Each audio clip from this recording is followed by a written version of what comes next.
les va a todos? Antes que nada, quiero aclarar algo. Lo que voy a hacer es una revisión con el complejo sistema de valores que vamos adoptando a lo largo de nuestras vidas, y más en esta cultura que se puede ver que hay una especie de desorden. Ahí. Y voy a recorrer lo que es el producto de 5 años de investigación de este movimiento, en el cual hemos ido compilando, hemos ido aprendiendo de los errores y del feedback con el mundo natural, qué es lo que es aplicable y qué es lo que no, si queremos lograr un mundo más sustentable, más ordenado y sobre todo mejor para nuestros hijos, ¿no?, que van a venir. Entonces voy a hacer como una especie de análisis sobre el complejo sistema de valores que llevamos, y voy a dar por sentado un montón de entendimientos que quizás por una cuestión de orden y de charlas lleguen después que esta charla, porque es como que requiere un paso previo de conocer medianamente la raíz del movimiento, qué es lo que hace, de dónde decimos lo que decimos, cuáles son las fuentes. Pero voy a hacer igual una breve explicación de cada cosa, sobre todo el concepto de una sociedad orientada a la abundancia, una sociedad orientada al acceso y no a la escasez como la que tenemos. Pero, insisto, es como un resumen que voy a hacer para poder pasar después al fuerte, que es nuestro sistema de valores. Así que antes de empezar por este recorrido, como les dije, por nuestro sistema de valores, qué tanto define nuestra sociedad y qué tanto define nuestra identidad. No hablo de identidad nacional, sino hablo de nuestra identidad global. Es la dirección que tomamos como civilización. Por eso esta lectura no se trata de personas, no se trata ni de ustedes, ni de mí, ni de las personas tan conocidas como estas que voy a ir mostrando, que de ellos, por ejemplo, tomo algunos de sus conceptos más fuertes, porque ellos han contribuido a la motivación y movilización de millones de personas en el mundo, pero siempre a partir de simples ideas. Más cerca, perdón.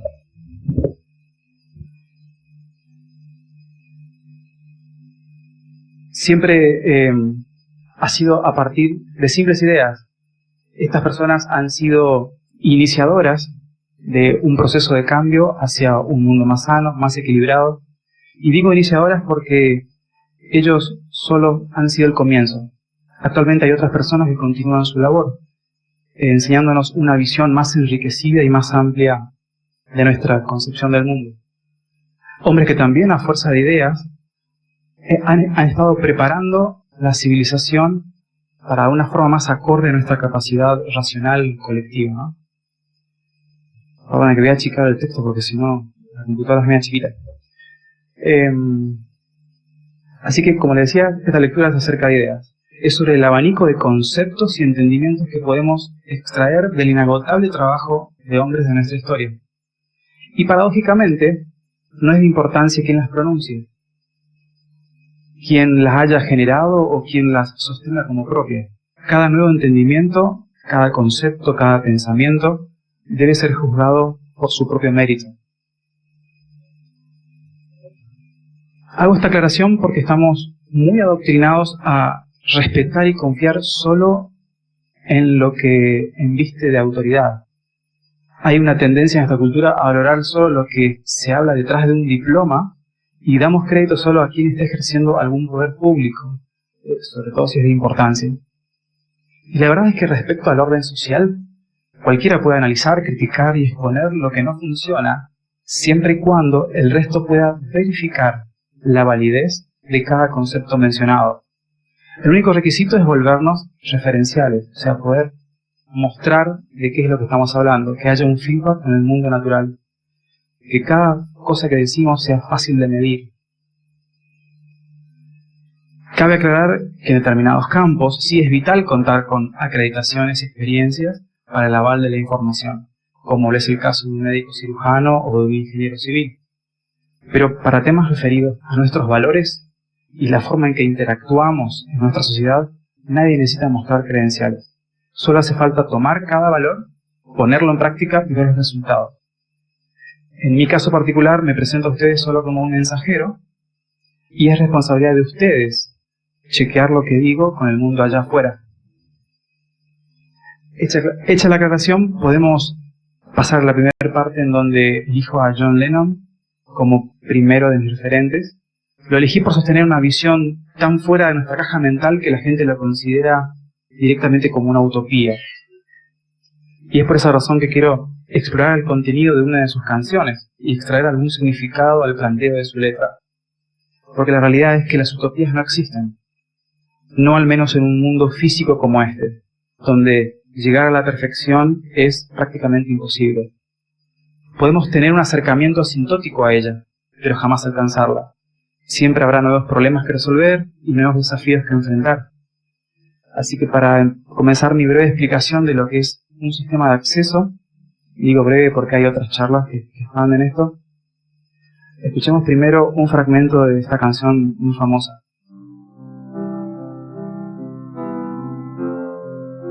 Sobre todo el final, el extracto que se habla, y eso que dice ahí, que un mundo sin posesiones, sin codicia, y que no haya lugar para la guerra. Esta canción es bárbara, no lo podemos negar, pero ahora analicemos el grado de propuesta. ¿Cómo se le ocurre a este señor un mundo así? Si el hombre es tan complicado, tan violento y competitivo. Me arriesgo a creer de que Lennon se dio cuenta de que el problema es sistémico. Es el hombre el que genera este tipo de cultura. Perdón, es el sistema el que genera este tipo de cultura. No es el hombre el problema. El problema es el mundo donde el hombre se cría. El simple hecho de que sea un mundo orientado a la escasez ya es suficiente para generar divisiones y querer promoverlas en el tiempo. En un formato así es imposible de que no haya guerras, es imposible de que no haya explotación y es imposible de que no haya hambre. Simplemente hay demasiados intereses creados y demasiados grupos enfrentados. Y ese es el mundo donde cada ser humano se cría. Es imposible crear a un ser humano sano en un sistema de valores tan defectuoso. Y que para cambiarlo debemos vencer nuestras más arraigadas creencias y reemplazar mitos por entendimientos. Ahora, esta canción no nos da instrucciones de cómo hacer posible un mundo así. Eso lo hace este movimiento, que en sus 5 años de vida ha reunido la información necesaria para salir y decir, un mundo así es técnicamente posible, solo requiere el cambio de valores más grande que alguna vez hayamos realizado. Pero escuchar esto expone nuestra identidad, y eso es siempre un asunto delicado en una sociedad que no está dispuesta a cambiar de parecer. Muchas de las conclusiones de este movimiento nos atropella emocional e intelectualmente. Nos sugiere empezar a implementar lo que sabemos y abandonar por completo toda mirada tradicional del mundo y todo tipo de condicionamiento heredado que aún conservamos simplemente porque nos resulta familiar, normal, conveniente o simplemente por romanticismo. Lo primero que necesitamos es movernos de un sistema basado en la propiedad a uno basado en el acceso a las necesidades de la vida. Me refiero a acceso a las necesidades de la vida. Que las cosas no tengan un costo, sino que estén disponibles para quien los necesita cuando los necesite. Nada es de nadie y a la vez todos acceden a todo. Se organiza lo que hay de forma inteligente, la forma más inteligente posible, para su mejor aprovechamiento. De esa forma podemos producir los mejores bienes, sin necesidad de tanto desperdicio. No se duplica lo que no hay que duplicar, y se redunda donde sí hay que redundar. Es el ejemplo del piloto automático de los aviones. Si necesitamos que haya 6 pilotos automáticos redundados, que se haga. Ahí está la vida, está el riesgo de mucha vida en juego todo el tiempo. Pero cuando se trata de un celular, quiero un celular que dure toda la vida. Los materiales y la tecnología avanzada para hacerlo existen. Y esta simple disposición permitiría a la vez una abundancia jamás vista. Ahora, la aplicación de este modelo requiere un completo rediseño de nuestra operatoria social. Estamos hablando de una reestructuración que solo puede funcionar si es implementada de forma holística. A partir de este momento, ya no hay más lugar para nociones tales como mercado, propiedad privada, patentes, secretos corporativos, créditos, deudas, intereses, dinero, países, clases sociales, ni ninguna otra distinción arbitraria o artificial. Pero aceptar esto nos disocia. El solo pensarlo nos desacomoda, ya que nuestra entera civilización siempre usó y aún usa estos elementos para su administración. El salto que se necesita es tan grande y abrumador que muchos prefieren huirle al asunto un tiempo más. Pero como dice Einstein, si esperamos resultados distintos no podemos seguir haciendo siempre lo mismo. Y acá está el resultado de este modelo que usamos los últimos 3000 años. Un mundo de escasez, más del 60% de la población global no cubre sus necesidades básicas, la brecha entre los que más tienen y los que menos tienen cada vez es más grande, y eso tiene enormes consecuencias negativas en la salud mental de la población global. También nos encontramos ante un ecogenocidio, en donde los recursos más vitales son explotados más rápido que su tasa de regeneración. Existe como una permanente crisis de energía, ideal para justificar varias guerras en distintos lugares del planeta. Un mundo donde todos, de una manera u otra, nos prostituimos o parasitamos a otros para lograr tener los recursos que necesitamos. Esa es la realidad de hoy. Parece una duda las palabras, pero eso es la prostitución y estamos parasitándonos mutuamente. Y es de conocimiento común a todos. Lo que pasa es que no se lo dice con esas palabras. Y es acá donde evaluamos la existencia de algún método que pueda resolver estos problemas. Uno que sea capaz de generar abundancia, pero que no se haya permitido su uso. Y me refiero a su uso a nivel social, porque el método sí existe y está en uso hace tiempo. Hoy día está funcionando muy bien, solo que en áreas que sirven solo para ganar dinero. Requisitos: necesitamos un método que lidie con el mundo real, un método que evalúe y contemple un amplio espectro de problemas sociales, un método que suprima la opinión infundada y que tenga en sí un mecanismo de autocorrección, que nos permita un alto estándar de verificación a la hora de determinar cuál es el mejor camino a seguir, un método que nos dé un constante feedback con el entorno y, como último, que sea capaz de proveer soluciones técnicas avanzadas para satisfacer las necesidades humanas y simultáneamente el cuidado del medio ambiente. Todos saben cómo se llama el método, es el método científico, y es el adecuado porque el mundo y sus leyes son cognoscibles, o sea que podemos estudiarlas y entenderlas, lo que nos permite un avance progresivo de nuestros entendimientos. Pero repito, no se lo usa, no al menos aplicado al orden social. En palabras de Sagan, la ciencia no es perfecta, con frecuencia se la utiliza mal, no es más que una herramienta, pero es la mejor que tenemos. Se corrige a sí misma, está siempre evolucionando y se puede aplicar a todo. Con esta herramienta conquistamos lo imposible. Qué curioso, porque para las personas operan otros métodos en la sociedad de hoy. Es el de las opiniones, dogmas, tradiciones y nociones artificiales. Estos son los mecanismos dominantes. ¿Y qué tienen en común? De que son no referenciales. Son mecanismos sin ninguna relación con el mundo físico que nos rodea. Recordemos, por ejemplo, el nivel de desperdicio que genera este sistema. Es simplemente una antieconomía. Ahora bien, ¿qué es lo que hace que sigamos usando un método tan obsoleto y que claramente no funciona? Y es por lo siguiente. Así como el método científico tiene incorporado un mecanismo de autocorrección, el modelo actual tiene incorporado un mecanismo de autopreservación. Y es así de siniestro, porque es un mecanismo que no permite el progreso. A través de una serie de condicionamientos, mediante una grandiosa propaganda, hace imposible que nos volvamos emergentes. Nos enseña a rechazar lo nuevo y a no aprender de los errores. Mientras, en el medio, nos mantiene completamente anestesiados con basura de todo tipo. Y digo siniestro porque son las personas las que se vuelven defensores de ese mismo status quo. Y aunque suframos y seamos víctimas, vamos a silenciar y hasta suprimir cualquier idea que no conforme con el orden preestablecido. Es el mecanismo más paralizante que podamos haber inventado. Las ideas nuevas son rechazadas sin la suficiente investigación. Quienes defiendan estas ideas serán considerados sencillamente inadaptados. Y lo más trágico del mecanismo de autopreservación es que la mayoría de las personas aún niega su existencia.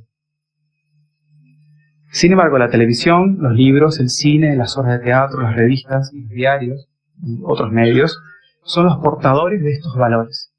Son los que generación tras generación refuerzan la idea de que lo que conocemos moralidad es normal.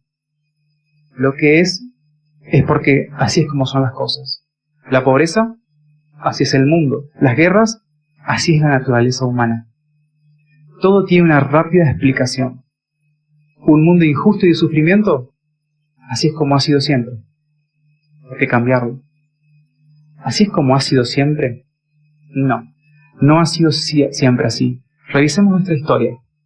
En cada momento de nuestra historia el hombre ha asumido que la civilización ha llegado a su cenit y con altanería ha negado situarse en una escala que abarca millones de años hacia atrás y otros tantos hacia adelante. Y si nos paramos 8.000 años en el futuro, que es aproximadamente el tiempo de historia registrada, el progreso que hemos logrado podría parecer mucho menos grandioso de lo que nos parece hoy. Hemos estado en este mundo por un tiempo realmente breve. Si representamos el tiempo desde la formación de la Tierra como un reloj de 24 horas, nosotros solo aparecemos en los últimos segundos del último minuto. Solo hace 90.000 años que el Homo sapiens anda dando vuelta por este globo.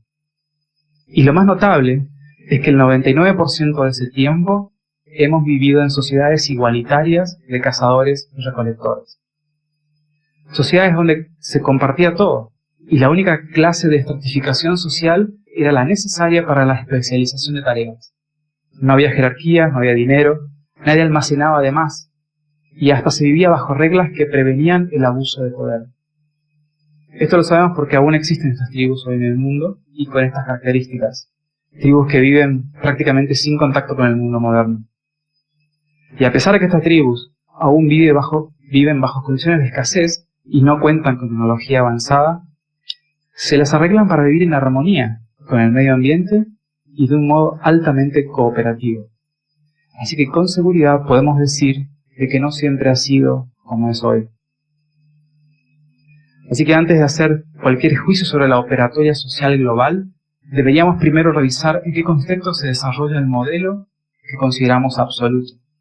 Históricamente siempre hemos buscado mecanismos para enfrentar las adversidades que surgían en el momento, con todo lo que eso implica: valores de la época, disponibilidad de información, particularidades del entorno, disponibilidad de herramientas, cantidad de gente, capacidad de carga del planeta.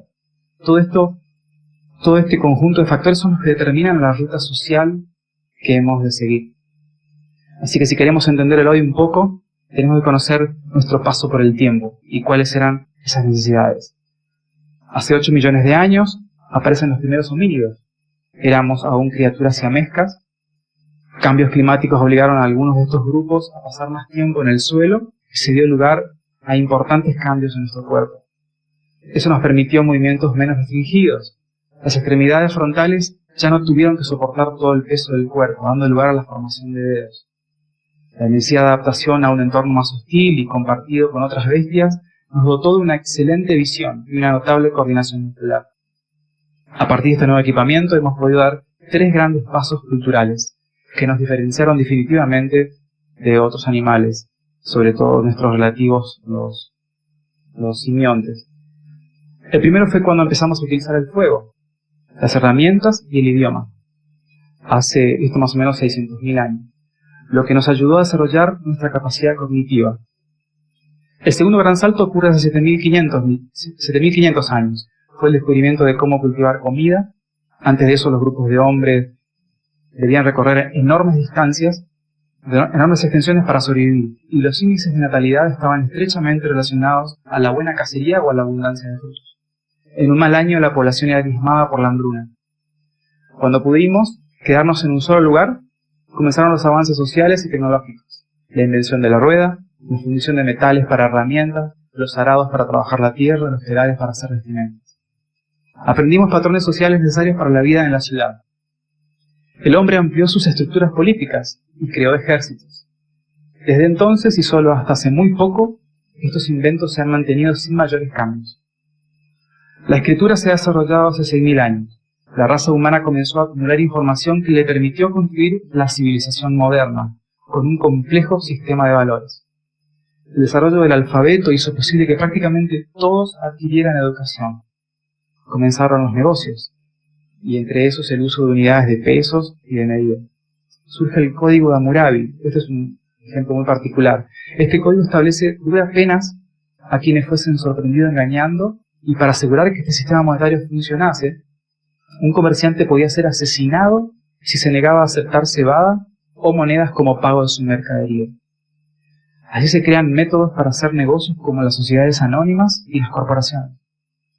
El tercer gran salto de nuestro desarrollo tuvo lugar cuando comenzamos a aprovechar otras fuentes de energía. El uso de velas en las embarcaciones reemplazó a los remeros, la energía hidráulica para impulsar molinos. Más tarde, el poder del vapor definitivamente reemplazó la fuerza humana. Y durante los últimos 100 años hemos aprendido a producir grandes cantidades de energía eléctrica. El resto es historia ya conocida. No hay ninguna evidencia que sugiera de que hemos dejado de evolucionar nuestros mecanismos sociales. Y si por algún momento tuvimos esa impresión de que todo ya es permanente, que es fijo, que es estático, es porque nuestra forma de pensar, nuestros valores o nuestra tecnología nos han condicionado a aceptar eso. Estos son los tres factores con los que voy a determinar la evolución de nuestra civilización. Hoy nos encontramos en la misma situación que nuestros antepasados. Tenemos que adaptarnos a lo que viene. De hecho, la cantidad de conflictos de valores que enfrenta nuestra especie son una prueba clara de que se trata de atributos temporales. Van a cambiar porque seguimos aprendiendo de nuestras experiencias. Seguimos recibiendo feedback de lo que funciona y de lo que no. En nuestro cambiante planeta descubrimos nueva información que condiciona nuestro futuro todo el tiempo. En nuestra hipótesis hay tres factores claves que dictarán la dirección que tomaremos como civilización. Uno, que son los valores, que son nuestros propósitos e ideas. El segundo sería el método de pensamiento que usamos para seleccionar el curso de la acción. Y tercero, todos conocen la tecnología, que no hace falta describir. Estos tres factores interactúan de forma estrecha. Determinan los valores, ideales y anhelos determinar los valores, anhelos e ideales que el hombre desea para su futuro no es suficiente. También es importante precisar la línea de razonamiento que usará para escoger lo que se quiere. Por ejemplo, el hombre siempre ha dado un gran valor a la salud, pero fue recientemente que a logros en las áreas se lo podemos atribuir a un avance en nuestra forma de pensar. Antiguamente, si una idea sonaba plausible, la gente la creía. Si la autoridad decía algo, la opinión era aceptada. Era raro que alguien dijese, no me importa lo razonable que fuese, y quién lo diga, quiero hacer algunas pruebas y comprobarlo por mí mismo. Un ejemplo de esto es la medicina moderna, y los nuevos fármacos que superan sobradamente las metodologías usadas para curar el siglo pasado. De este modo, el método de pensamiento que la gente utiliza juega un papel importante en determinar el tipo de civilización que tendrá. Acerca del tercer factor, por ejemplo, veamos cómo la tecnología interactúa con los valores y la forma de pensar. Por ejemplo, como consecuencia de nuestra estructura de valores, siempre hemos tenido el deseo de viajar a la Luna.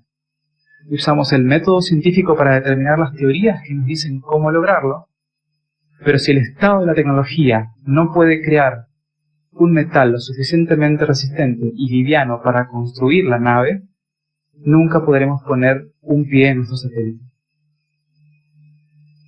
El engranaje que más me interesa es el de los valores.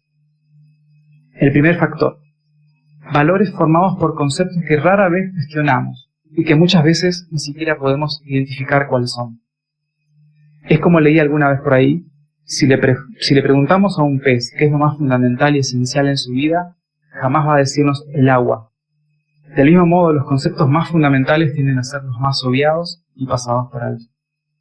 Cada vez que alguien sostiene valores desactualizados o que ya no condicen con la realidad del presente, generalmente los podemos identificar en forma de frases hechas. Y suelen ser frases simples, que no contienen mucha información. Pero se las usa todo el tiempo cuando se pretende refutar algún planteo que involucre ideas fuera de lo convencional. El problema es que nuestra realidad física no es simple, no es unidimensional.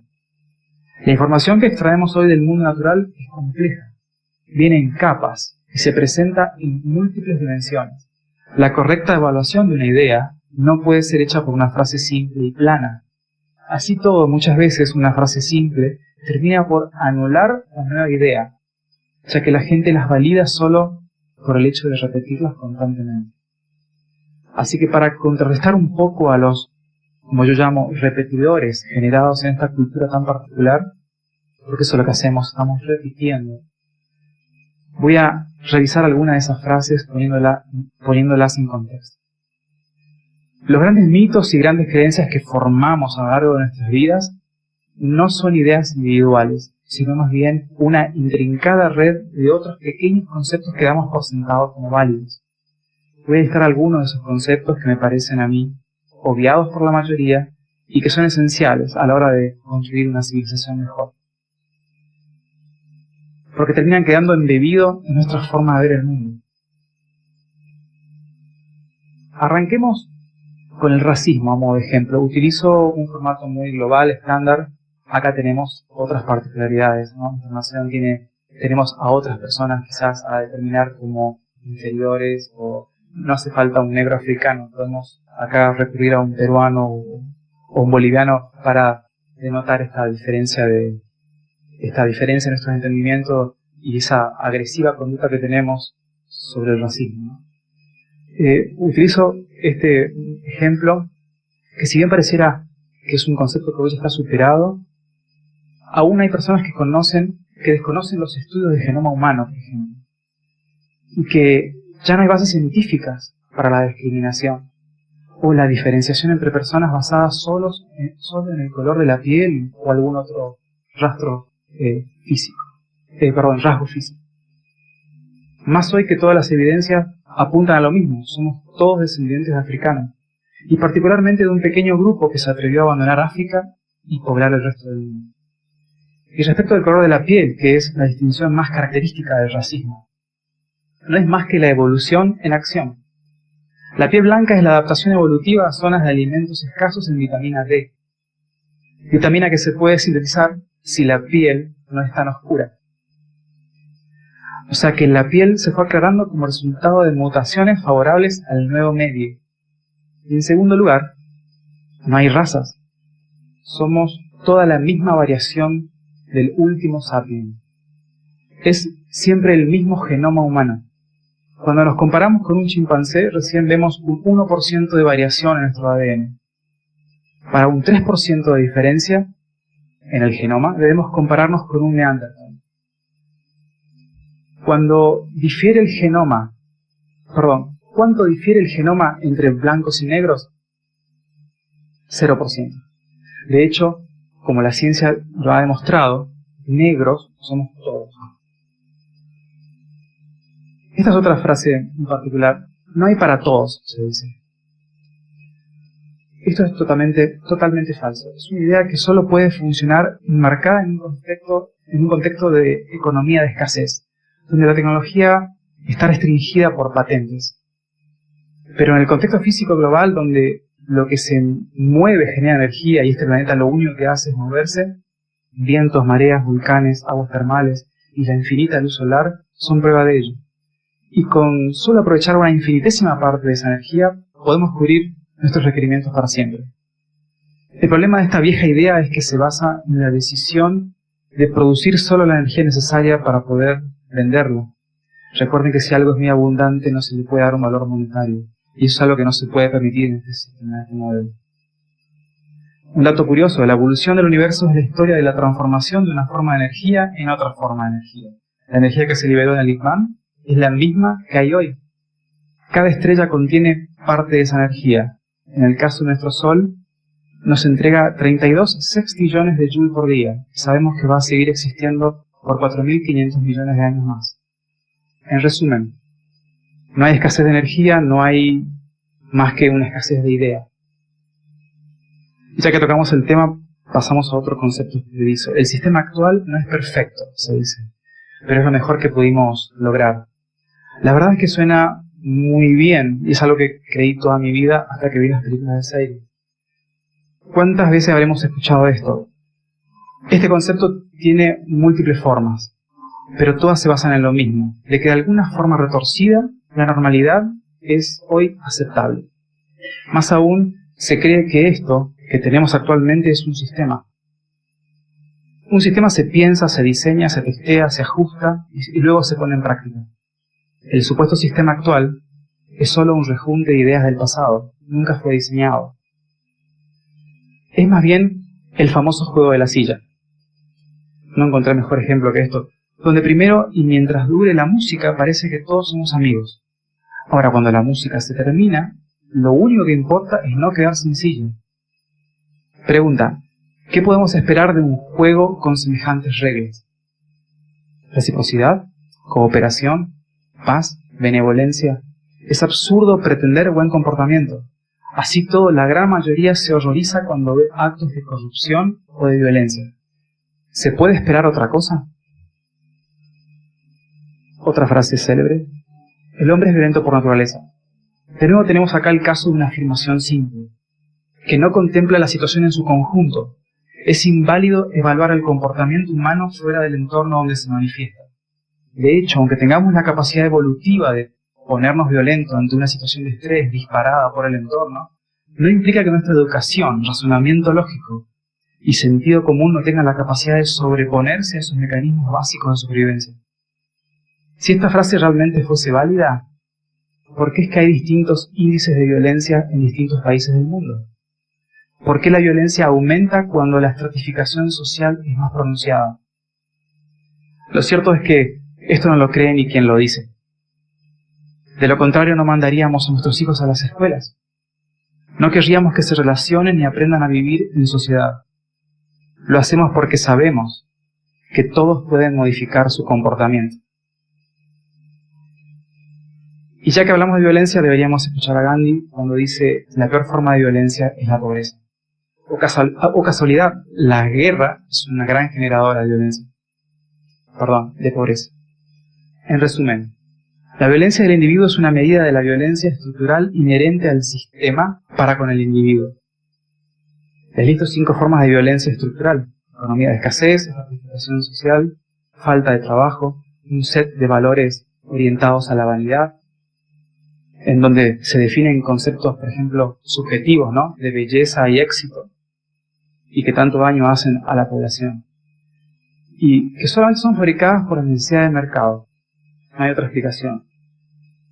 La más violenta de todas, para mí, es el circo mediático-cultural que promueve constantemente la división ideológica.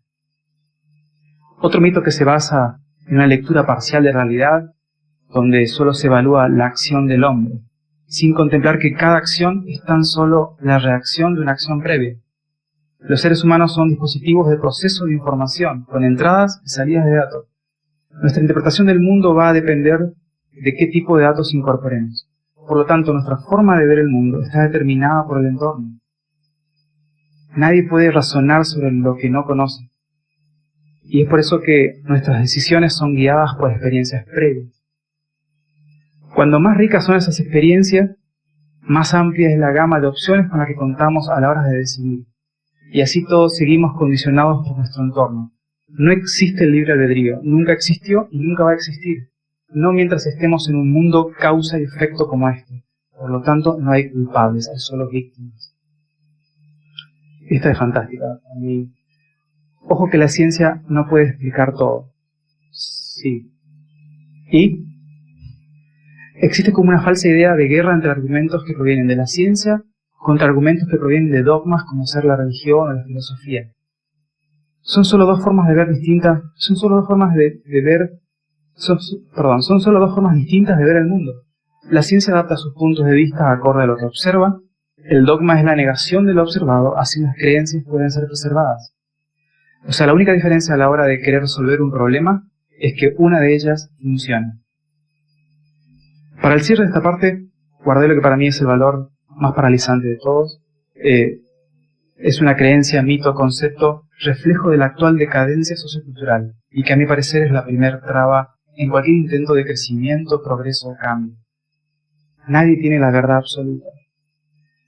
Me ha pasado que luego de explicar 2 horas una posible sociedad cuya economía se basa en el acceso, en donde se automatiza todo para lograr un manejo inteligente de los recursos a nivel global, en donde la información queda disponible para todos y el beneficio del resto se vuelve principal y primero que el interés personal, ante tal sacudida mental, lo que le ocurre a mi interlocutor siempre viene en forma de esta frase. Sí, todo muy lindo, pero nadie tiene toda la verdad. A lo que nunca sé qué responder. Voy a tratar de hacerlo ahora. Por empezar, no existe tal cosa como verdad absoluta. No sé lo que significa saber todo. Si alguien sabe algo que es importante saber, eso no implica que se tenga que saber todo. O que por no saber todo, lo que sí se sabe pierda valor. Tampoco vale juzgar al mensajero, ya que la información puede sostenerse si es evidente en sí misma, no importa quién la diga. Pero lo cierto es que esta frase esconde un preconcepto aún más de fondo, que es el miedo a perder autoridad o a quedar desacreditado ante los demás. Y esto viene de un muy temprano adoctrinamiento. Es un valor que se nos inculca de pequeños y que nos ayuda a preservar nuestra ventaja diferencial por sobre el resto. Recordemos el juego de la silla.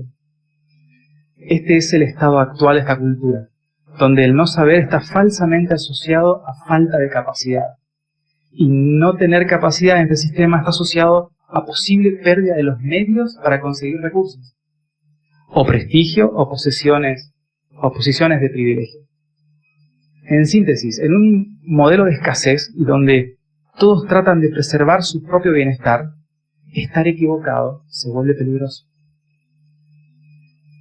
Y acá podemos ver el grado de enfermedad al que llegamos en un sistema artificial como este, en donde desestimamos el proceso orgánico del aprendizaje y que olvidamos que en un mundo emergente debemos estar todo el tiempo preparados a cambiar de parecer. Si algún día la civilización sobrevive a esta instancia y logra limpiarse de este condicionamiento, quizás que alguien sea probado en el error va a ser motivo de festejo, porque se sabrá que es el paso previo a aprender algo nuevo. Para el cierre, quiero referirme al perímetro de ignorancia, y que va para quienes las pseudociencias y creencias aún juegan un rol importante en sus vidas y en su forma de pensar. Voy a utilizar una manzana para explicar este concepto, ya que este es el cuerpo de nuestro conocimiento. Esto es lo que sabemos hasta hoy, y que continúa creciendo, que es la pulpa de la manzana. Son los conceptos sólidos con los que construimos nuestro progreso. Es la acumulación de información verificada a través de los años. La delgada película de cáscara es el perímetro de nuestra ignorancia. Es la división entre lo que sabemos y lo que no sabemos, y que crece conjuntamente con el aumento de nuestros conocimientos. A medida que empujamos hacia afuera las fronteras del conocimiento, seguirá habiendo cosas sin explicación. Por eso, y esto no nos da derecho a negar lo que sí sabemos, y que tanto bien haría a nuestro planeta, la lucha por su correcta implementación. Muchas gracias.